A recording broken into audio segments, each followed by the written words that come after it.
Today স্টোরির তরফ থেকে আমি পল্লবী চলে এসেছি বেহালা অগ্রদূত ক্লাবে। আর গোটা মণ্ডপটা একদম টেরাকোটা সাজিয়ে তোলা হয়েছে। কুলোর মধ্যে স্বস্তির চিহ্ন আঁকা, গোটা প্যান্ডেলটাই লালে লাল। আর উৎসব পার্বণ বা যে কোনো শুভ অনুষ্ঠান একদমই লাল হলুদের ছোঁয়া থাকবে। একেবারে মাটির পুতুল দিয়ে গোটা মণ্ডপটাই সাজিয়ে তোলা হয়েছে, সেই সঙ্গে ঝুড়ি দিয়েও কিছু পুতুল বানানো হয়েছে। অপরূপের সজ্জা। কি তার থিম জানবো, এখানকার প্রেসিডেন্টের সঙ্গে কথা বলবো।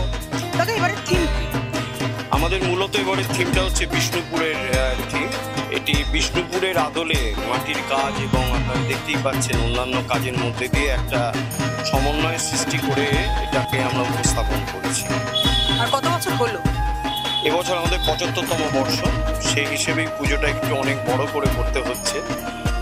দীর্ঘ 75 বছর ধরে আমরা এই পুজো করে চলে আসছি। আর্টিস্ট পিন্টু সাধুকা।